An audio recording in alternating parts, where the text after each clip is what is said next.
Today's episode is sponsored by Some Edibles CBD infused products. That's SUM Edibles and can be found at someedibles.com. They have a variety of yummy treats, including vegan organic gummies, brown buttered chocolate chip cookies, and marshmallow cereal bars, just to name a few. For fans of the podcast, you can use the promo code WIFE, that's WIFE, to receive 10% off your order. Again, promo code WIFE for 10% off your order. So, head to someedibles.com today.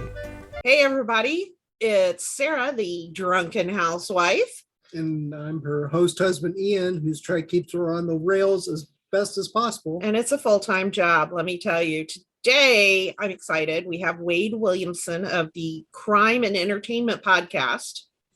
And I'm really excited to talk to you because there's a few things I'd love to discuss with you in the crime world.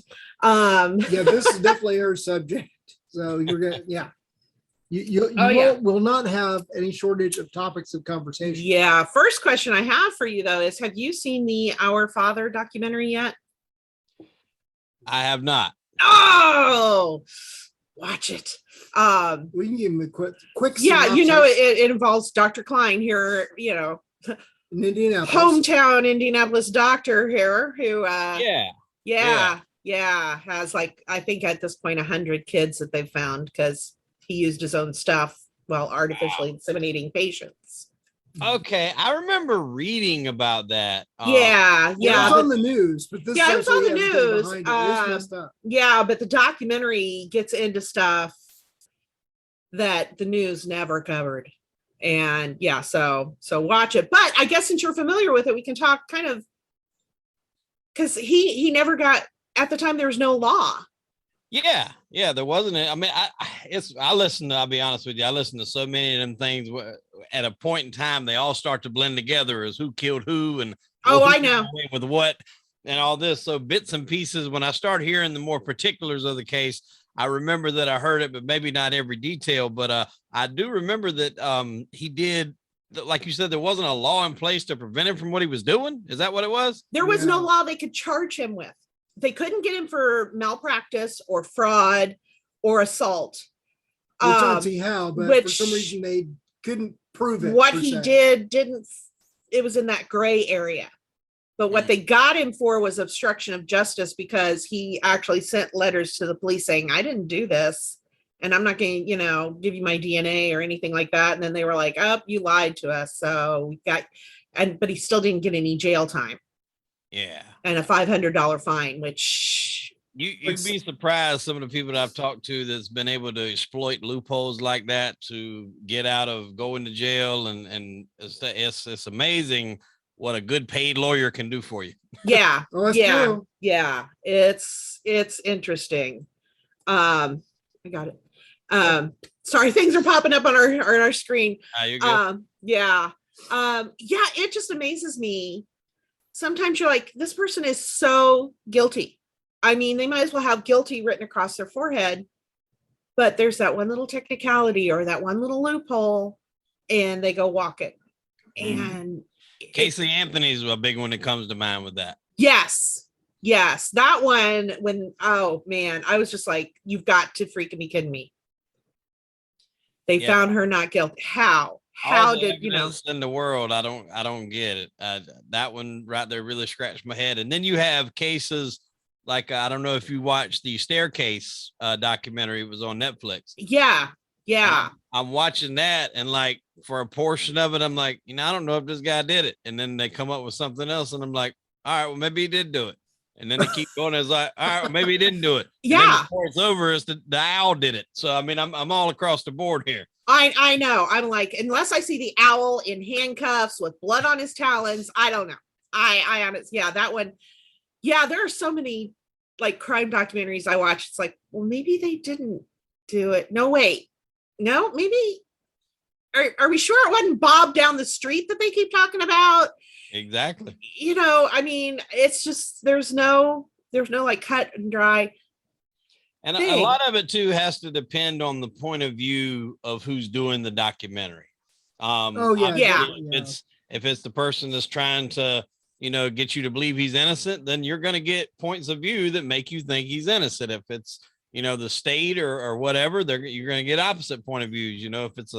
If it's bipartial individual, they might give you kind of middle of the road. So it all depends on who's giving you, the show that you're watching from what side. Because yeah, you can sway anything you want to believe one way or the other. Exactly. Because I know, like prime example, the series Making a Murderer. Yes, with Stephen Avery. Yeah. Yeah.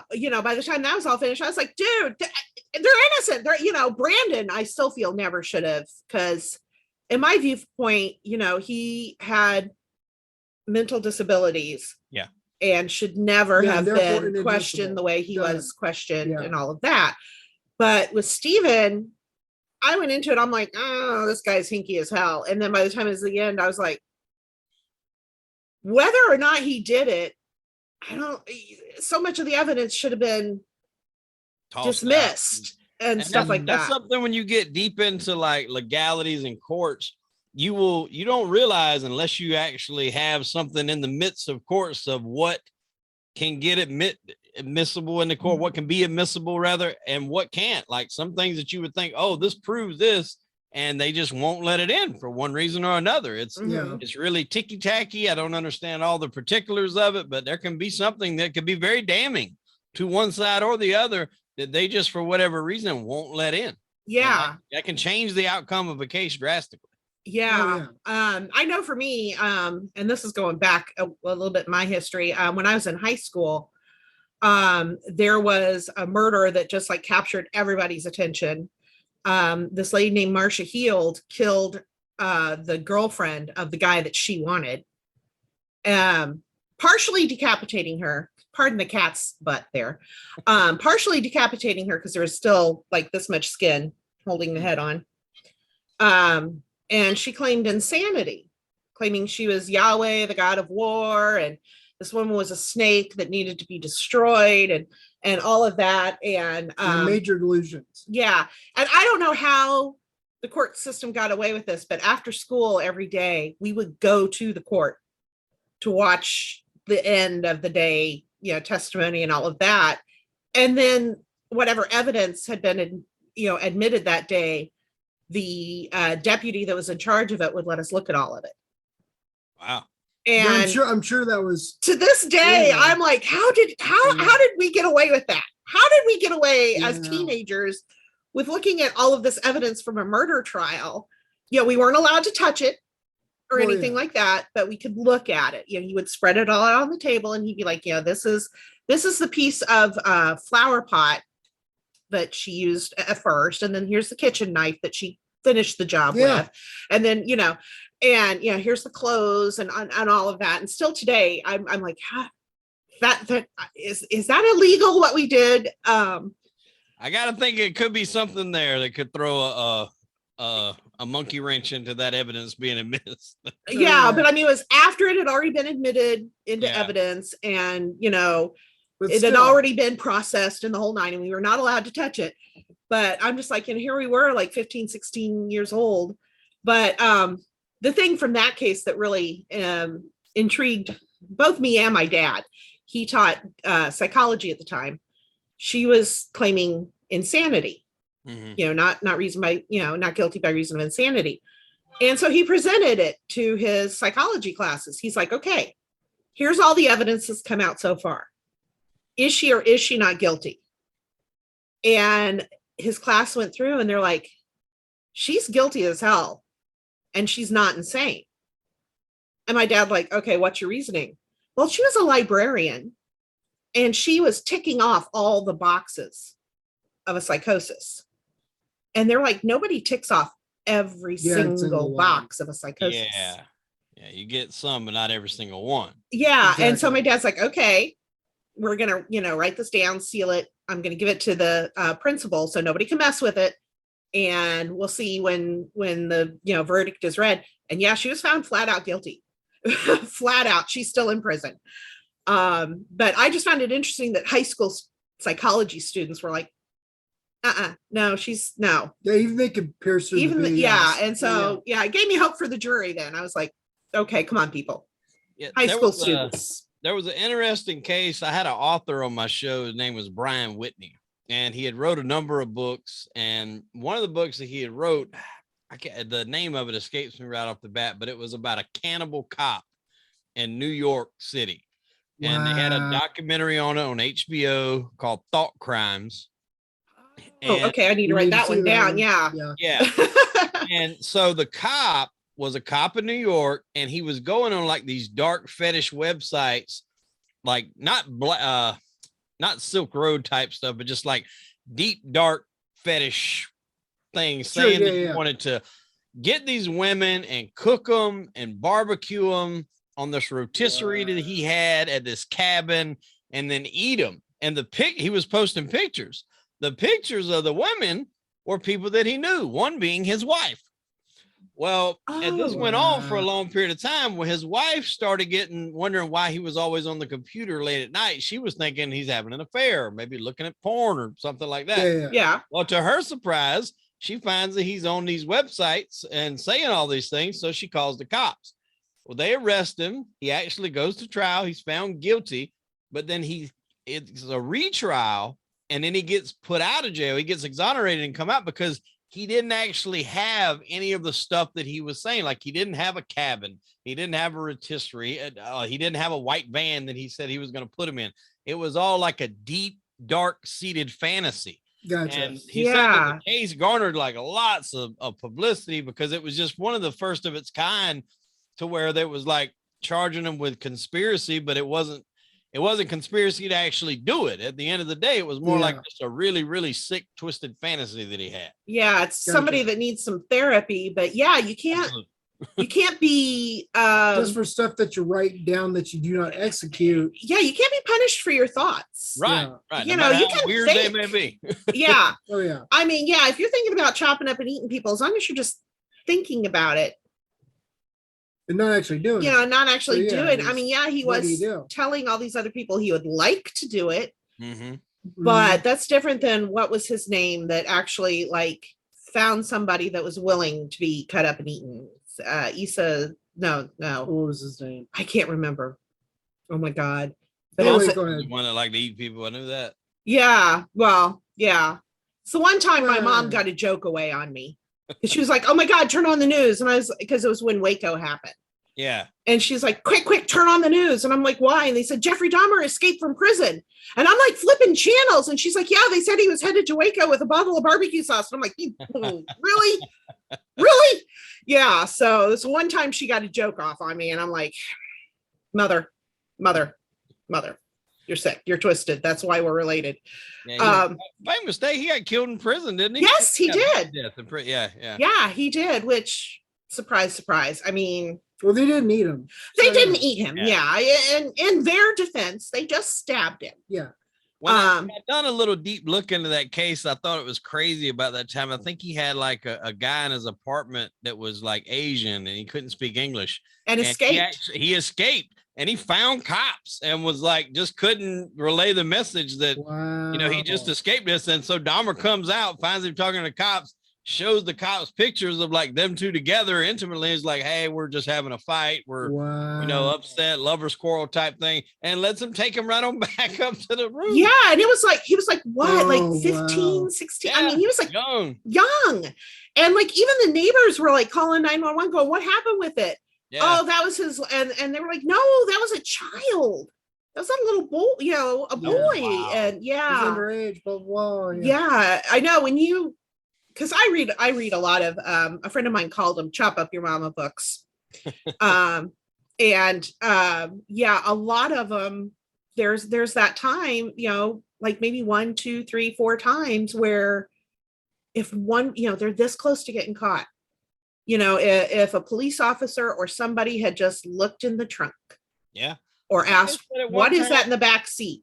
They were in his house, and he had someone in a back room, and they just didn't thoroughly search the house. Yeah. All it took. Crazy.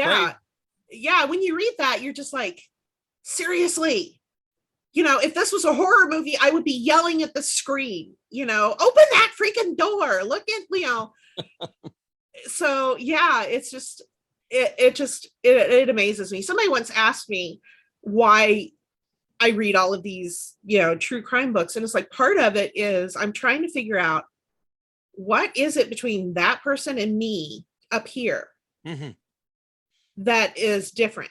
You know, like Jeffrey Dahmer, you know, well, I kill all these people because I was lonely. Join a book club, man. Yeah.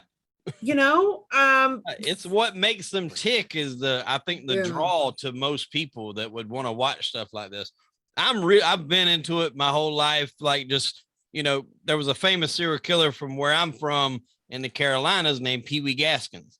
Oh, Pee Wee. Yeah. You're aware of Pee Wee? Pee Wee. Yeah. Oh. Okay. So he's killed up a ton of people and like a really small guy.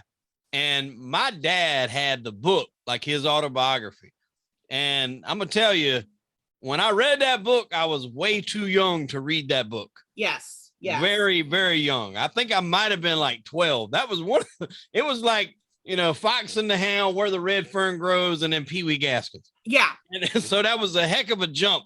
And I wound up tracking it down later because the book went out of print and I was able to get it again later on.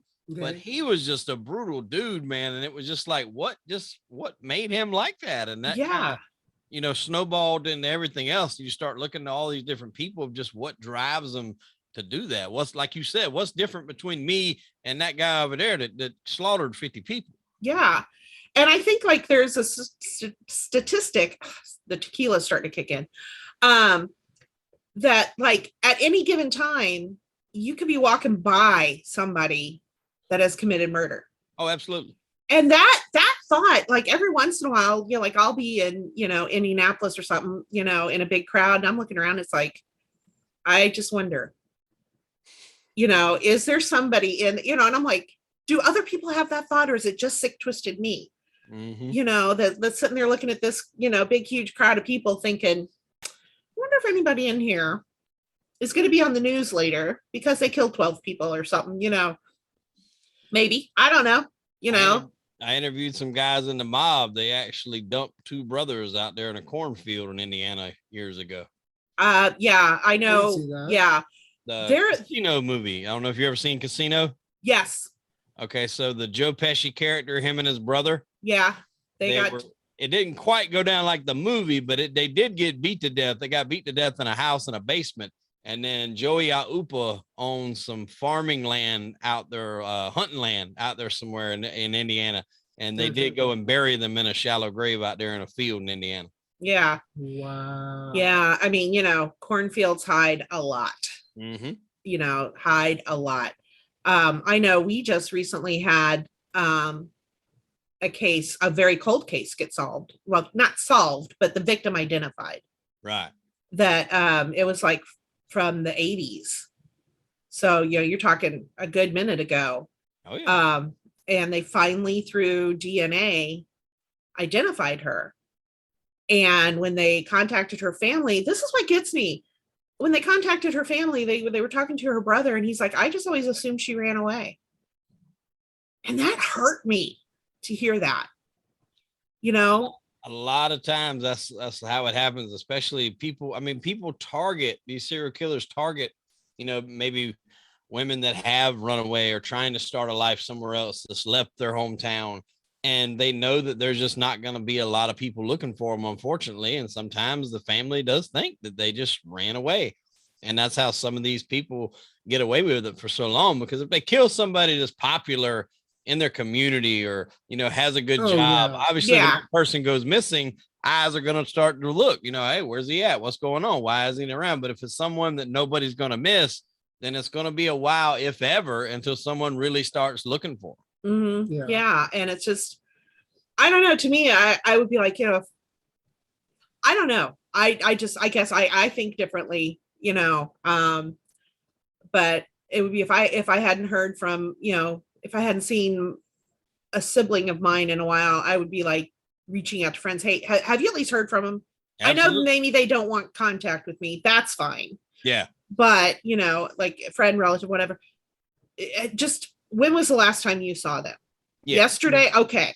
Then I know they're okay. You know, the thing is too, is that it's so easy to communicate now through everything, as opposed to way back when, where you had mail or a phone. That was it. Yeah, that's true. I mean, if you didn't have access to a payphone or whatever it is, then you just don't know. Yeah, you don't. But that also works the opposite, then, don't you think? That with as connected as people are, it's easier for predators to kind of lure somebody in.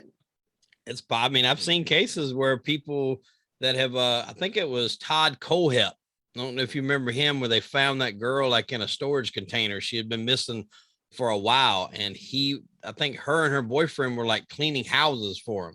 He was like a realtor or done something with houses, like flipping houses, and they were cleaning. Anyways, he kidnapped both of them. I think he killed the boyfriend, and he kept her alive in like a storage container for a long time, but he was updating their social media like he was them. Like, we just decided to move away. We want to start fresh, just me and, the other girl, I forgot her name. Yeah. And just giving that illusion that they're fine. They're just somewhere else.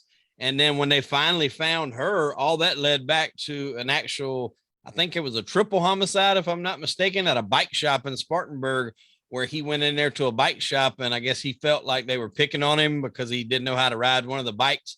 And he went back in there and killed, like, I think the two owners and the mother and another bystander. And that led to solving that crime as well. So yeah, one little small thing can lead to a lot of stuff that's uncovered for sure. Exactly. Yeah. Cause yeah, I've been finding it interesting. Lately it's like, yeah, social media, if you get that person's picture out there, this person is missing, help us find them, whatever, it generally leads to that person being found. I mean, I'd have to say 90% of the time, maybe, just to throw a number out. But then, at the same time, you see all these warnings going out to parents. Hey, if your kid has accepted so-and-so on Facebook or Twitter or whatever, they're a predator and they're trying to, so it's like, I know, like, our daughter has a Facebook page and she's not allowed to accept any friend requests. I have to do it. And I sit there, I'm like, okay, who is this person? How do you know this person? Yeah. And then we can accept, it's like, tell me how you know, or it's somebody I know. Okay. And but it's even harder now because people are hacking people's accounts, and yeah, just know them, but you don't really know. Yeah, exactly. It's like anymore, if I get a friend request from somebody that I've already, friends with, I'm immediately reaching out to them going, hey, what's going on? And a couple of times it's been like, I've been hacked and I had to start a new page because I've lost all control over that page. Yeah, it just happened to a comedian friend of mine where she asked about if I had any money apps. I'm like, she's been hacked. Yeah. So yeah. Sometimes it's pretty obvious. Yeah, I had that the other day, and it was like a friend of mine who I knew would never, like, to start with, if he did, he would call me if he really needed something like that. He would call me on the phone. And so I just asked, I said, what company did we work for together? And then I didn't hear from him anything else. That was just, communication was ceased, and I was blocked after that. Yeah. Yeah. Cause I had a friend who got hacked, and they were like, hey, I need to send you a recovery number to your phone. And they sent me the recovery number, and I'm like, did you get it? And I'm like, no. And then I texted the phone number that I had for that person. I'm like, hey, is this really going on? And they're like, no, don't. And I'm like, gotcha. They're like, I'm trying to figure it out. I'm trying to, get control of my page again. But and I know so many times it's frustrating because a friend of mine got hacked on her business page. Like, she lost control of her business page. Oh man, that upset me something serious. And she's like, and she's fighting with Facebook. And she's like, we've lost everything. And it's just, get a job, people. It's like, but so it's like social media is a good thing, but it's one of the, what is it being used for? Yeah, it's all in how you're using it. I mean, somebody like me, I use it to advertise my podcast, my business. Social media can be a great tool if it's used the right way. It can also be something not so great if it's used the wrong way. So it's all in the person. I mean, a lot like guns. I mean, in the right hands, they're done the right things are done with them, but in the wrong hands, there's consequences. And it's one of those things that, unfortunately, unless it's handled properly, it can be detrimental. But at the same token, on the flip side, it can be a wonderful thing to spread your products and and spread your podcast and stuff like that. So Yeah. Well, that can double-edged be with sword. any medium. Yeah. Yeah. Yeah. But yeah, I'm trying to think. So as a woman, I have to ask a man this question, because it seems like lately a lot of women are being a little more open about being into true crime and watching true crime documentaries and all of that. Do you think it's just they're all of a sudden interested in it, or is it something that they've always been interested in, but it's just gotten to the point where it's like, you know what, I know it's weird, but I like it.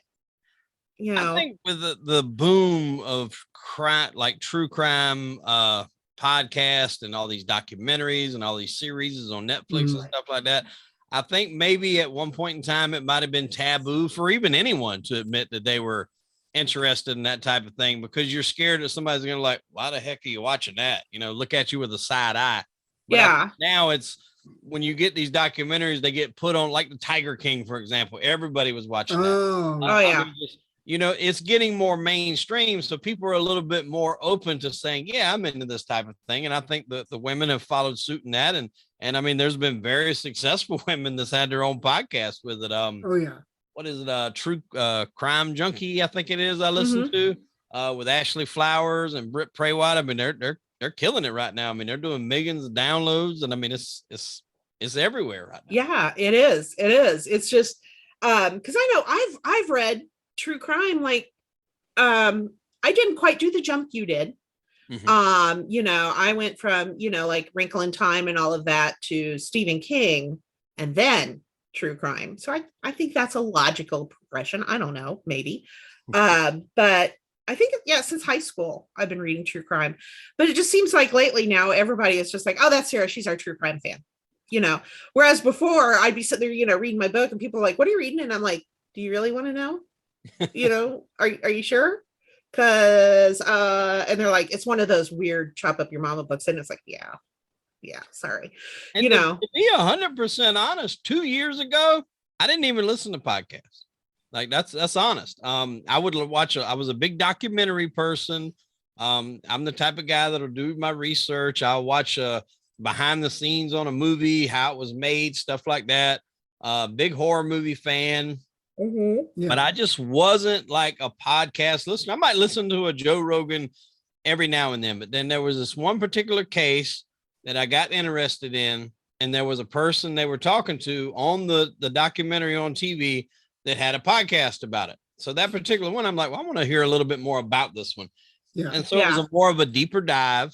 I'm like, well, this is pretty cool. So then that starts the rabbit hole, you know? Okay, well, what else have they got? You listen to them for a little while. Okay, well, who else does stuff like this? And then before you know it, you're just you're drowning in true crime podcasts and stuff similar to that. And that's kind of what happened to me. And then when the pandemic hit, as like a lot of people, I was like, you know what? You know, I think this is time for me to do this. And I was going to do true crime, but at the same time, like we just spoke about, it's so saturated right now with millions of true crime podcasts. I felt it was going to be hard to kind of make my niche this late in the game. So I took the true crime, and kind of spliced it and morphed it and done crime and entertainment to where I can still talk about true crime cases, but at the same time, interview people that has done things like that. And the entertainment aspect just kind of opens the door to anybody that I really want to talk to. Yeah. And that's kind of how I got my niche into this type of thing. That's kind of similar to our story too. Well, especially with the pandemic. He got me drunk and talked me into it. So that's really how it happened. But yeah, I just I mean, one thing I would love to do, because we interview people in the entertainment industry. And one thing I would love to do is interview somebody that's played a serial killer, like a known serial, and just be like, how in the heck did you get into that headspace? How, you know, because I think that would be a scary rabbit hole to go down into preparing for a role. Yeah, especially the way some of these people prepare. I mean, you know, some of these guys, I think it's called method acting. Yeah. They go deep into it. And like, sometimes they don't even break character until the movie's over. Yeah. They said Daniel Day-Lewis, when he was doing like what was it, Abraham Lincoln or whatever the name was, Mhm. Yeah. like he just never come out of character. He was always in character. He was always, from the moment he got on set, he was Mr. Lincoln. He was the president. And Yeah, I mean, it's yeah. And so, depending on how deep they dive. I mean, what Heath Ledger, when he went in to play the Joker, I mean, he went deep and obviously too deep, unfortunately, and he wasn't able to reel it back in. So there's times when that happens. Yeah. And that just, I don't know if I would be able to. I think it would be interesting to try, but the more and more, I think about it, the more and more I'm like, I don't know if I could pull it off, because I'm one of those people. It's like, I'm not going to hurt you. I'm going to try to help you. I'm, till you cross me or my child or, I guess him too.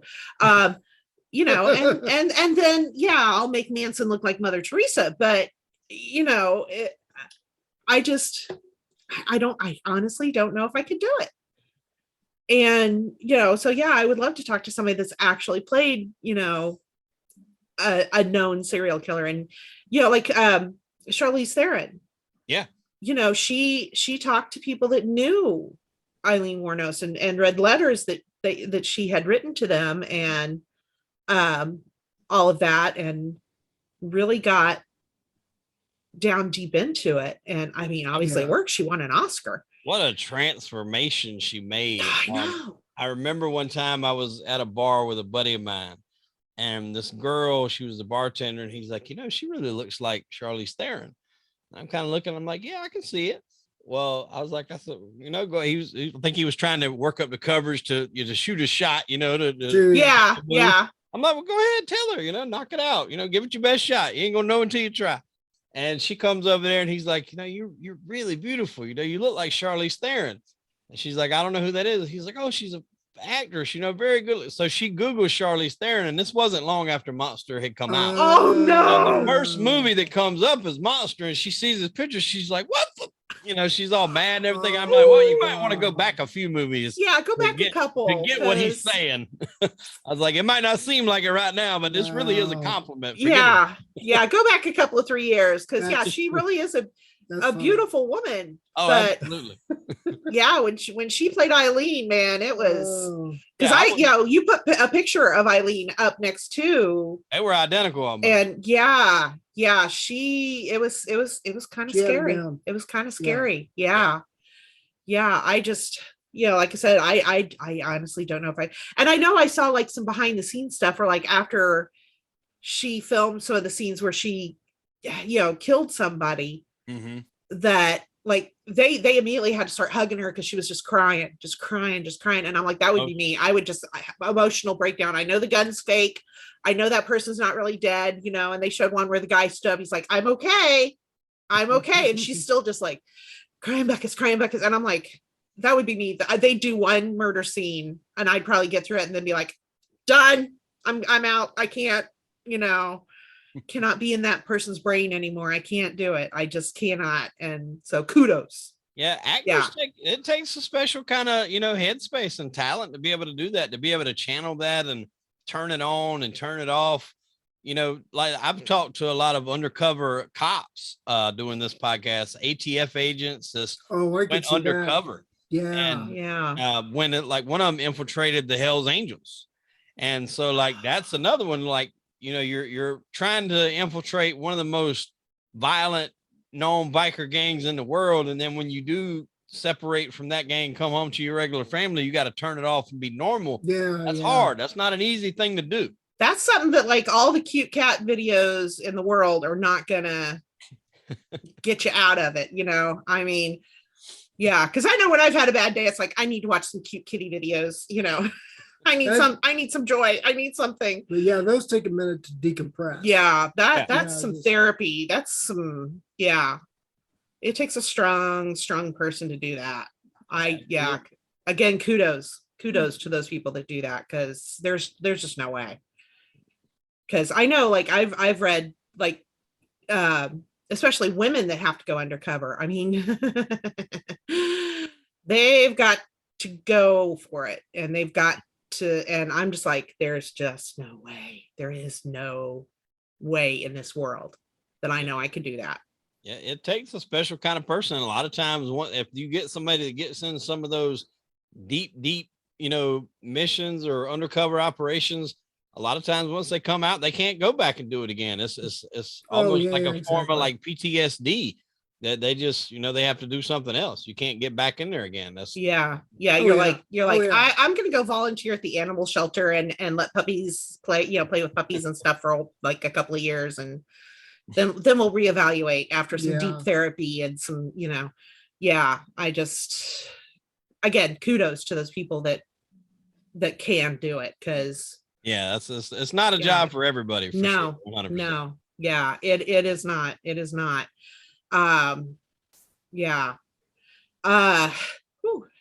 Tequila's kicking in, and so now I got the tequila sweats. Or at my age, you're like, is it hot in here? Is it just me? I got the whiskey sweats too, so I'm close. So you feel me? Yeah. I'm a Jim Beam Red Stag guy, so I'm right there with you. Oh, now see, I'm a classy lady when it comes to my alcohol. It's tequila, and the only whiskey I drink is Tullamore Dew Irish whiskey. I don't even really like whiskey, but I'll drink that. Yeah. Especially in making my coffee a little Irish in the morning to get through the day. Yeah. With that. Yeah. I am lucky that he doesn't drink. So, I know I always lifelong designated driver right there beside you. Exactly. I always know if I can't, if I'm hanging with my friends and I can't make it home,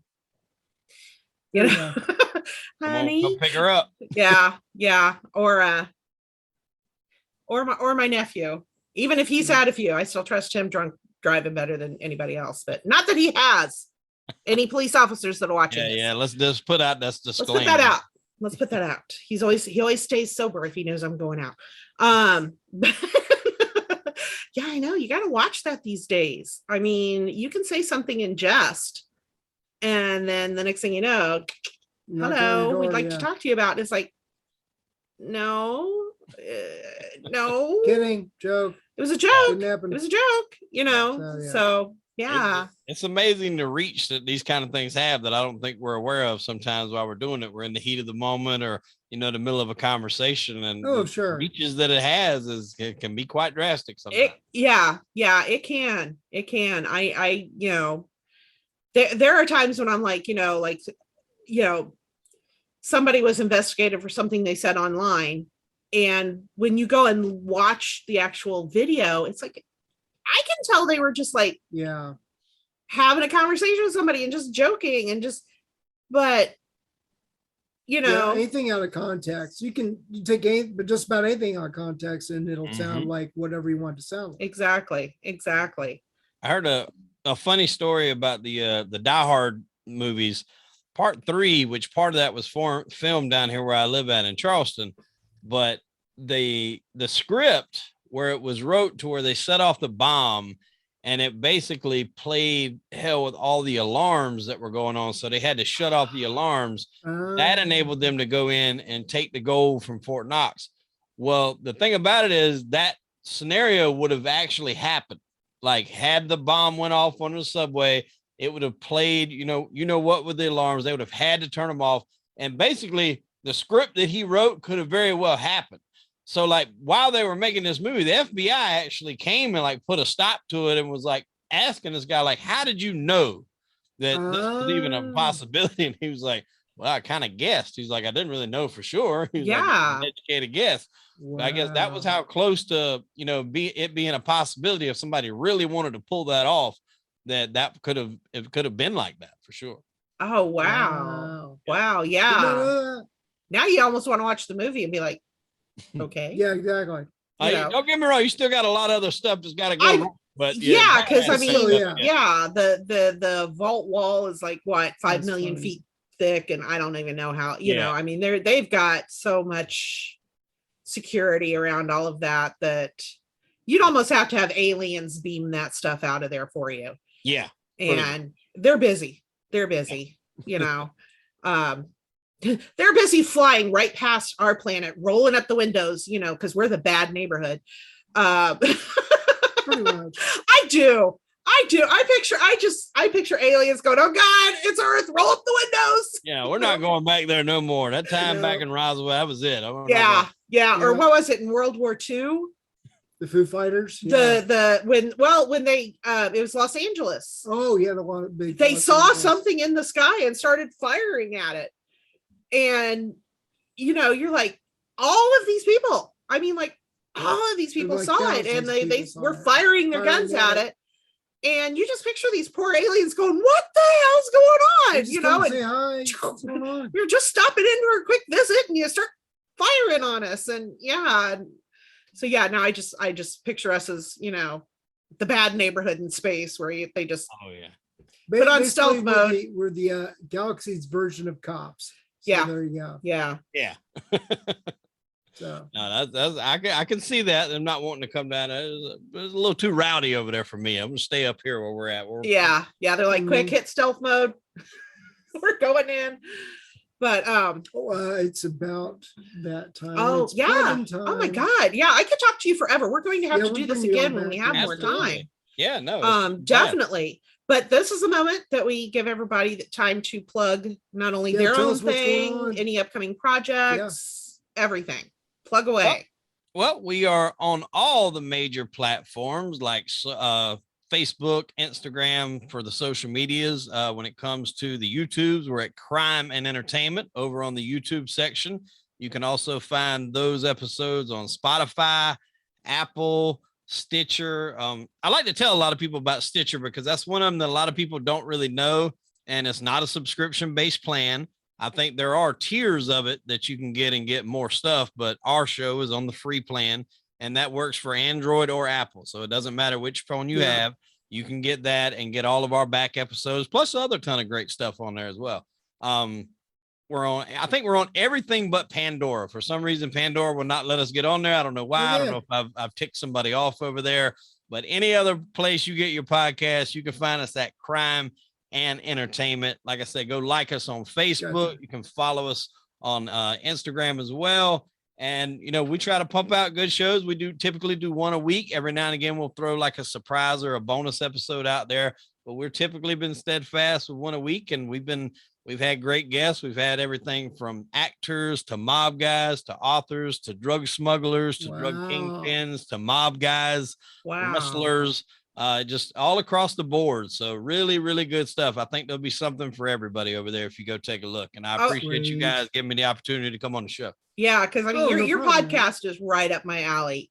You two will get along just. I'm enjoying listening to it. So if you ever need a female point of view on something, call me. I'm sure I'll definitely be on top of that. Yeah, because like I said, I am all over true crime and all of that. I love it. So yeah, I've been enjoying. I've been listening. So yeah. Great. Thank you very much. I appreciate it. Thank you. So we will definitely have to have you on again, because I've got so much other stuff I would love to talk to you about, but there's just not enough time in the world anymore. Anytime, just hit me up. I'd be more than happy to come back. I've had a blast. Awesome. Well, thank you so much. This has been Wade Williamson from Crime and Entertainment Podcast. It's been great talking to you, and we've got to do this again. Absolutely. Thank you guys. Thank you.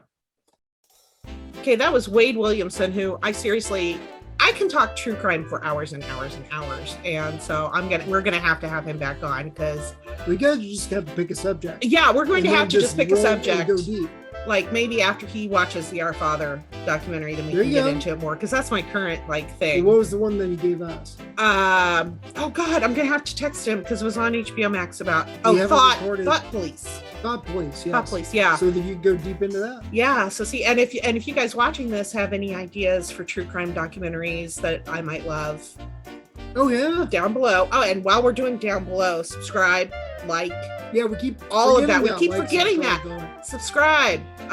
Please. The more subscribers we have, the more we, like it. Do this. The happier we get. Yes. So, So give me some suggestions of true crime documentaries down below. Hit subscribe. Hit like.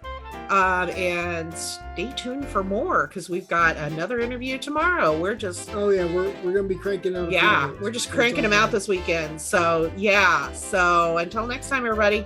See you later.